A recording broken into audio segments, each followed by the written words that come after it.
বন্ধুরা, একবার ভেবে দেখুন যে আজ থেকে ৫ বছর আগে ভারতের টেলিকম সেক্টর পুরোপুরি চীনের হাতে ছিল।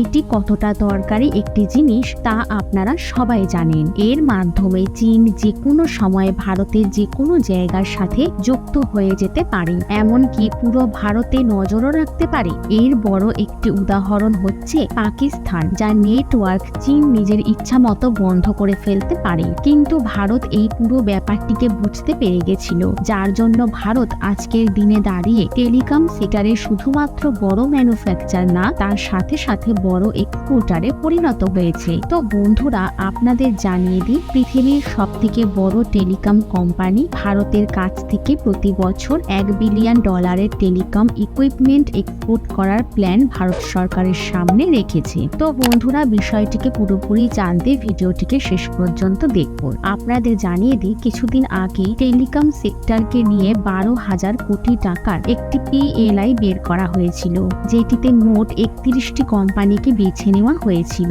একটি রিপোর্ট অনুযায়ী জানা গেছে, এই 5টি কোম্পানি মিলে 5 বছরে প্রায় 2 লাখ কোটি টাকা টেলিকম ইকুইপমেন্ট ভারতে ম্যানুফ্যাকচারিং করতে চলেছে। এমনকি মে 2023 পর্যন্ত প্রায় 6,911 কোটি টাকার টেলিকম গিয়ার এক্সপোর্ট করা হয়েছে। তো এবার আসল খবরে আসা যাক। বিগত বছরে আমেরিকান কোম্পানি সিসকো ভারতে টেলিকম গিয়ার ফ্যাক্টরি তৈরি করতে চেয়েছিল। এই কাজ শুরু হয়ে গেছে এবং বিগত কয়েক মাসের মধ্যেই এখানে কাজ শুরু হয়ে যাবে। এছাড়া রিপোর্ট অনুযায়ী জানা যাচ্ছিল, সিসকো প্রতি বছর $1 বিলিয়ন টেলিকম গিয়ার এক্সপোর্ট করার কথা জানিয়ে, এছাড়া সিসকো ভারতের একটি কোম্পানি ফ্লেক্স ইন্ডিয়ার সাথে পার্টনারশিপ করে তামিলনাড়ুর ওরাগা দামে এই ইউনিটটিকে সেট আপ করা হচ্ছে। আশ্চর্যের ব্যাপার এটাই যে সিসকোর কাছে ভারতীয় মার্কেট একসময় অনেক বড় মার্কেট ছিল, কিন্তু আমেরিকার এই কোম্পানি ভারতে তার ইউনিট সেট আপ করার কথা শুনে সব সময় দূরে সরে যেত। আপনাদের জানিয়ে দিই, এই কোম্পানি সাধারণত কোরিয়া, তাইওয়ান, চীন, মালয়েশিয়া এবং সিঙ্গাপুরের মতন এশিয়ান দেশগুলিতে প্রোডাকশন করেছিল।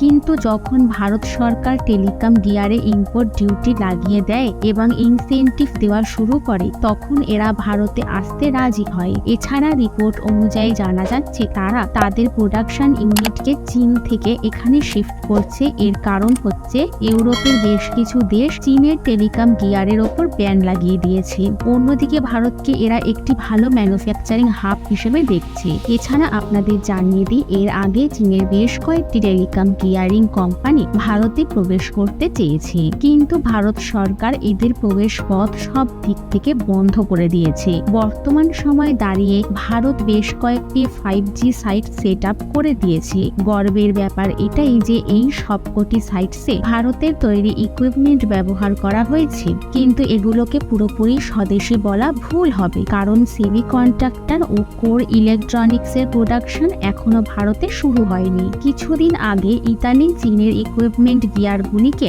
ব্যান করে দিয়েছে। এর একমাত্র কারণ হচ্ছে, তারা ইতালির ওপর বিভিন্নভাবে নজর রাখছিল। শুধুমাত্র ইতালি নয়, তার সাথে সাথে পর্তুগাল চীনকে ব্যান করে দিয়েছে। তারা ভারতের সাথে টেলিকম গিয়ারের এক্সপোর্টকে নিয়ে কথা বলা শুরু করে দিয়েছে। এবার হয়তো পর্তুগালের মতন আরো বেশ কয়েকটি ইউরোপীয় দেশ চীনকে ছেড়ে ভারতের সাথে কথা বলতে রাজি হবে। তো বন্ধুরা, এই নিয়ে আপনাদের কি মত কমেন্টস করে জানাবেন। জয় হিন্দ, জয় ভারত।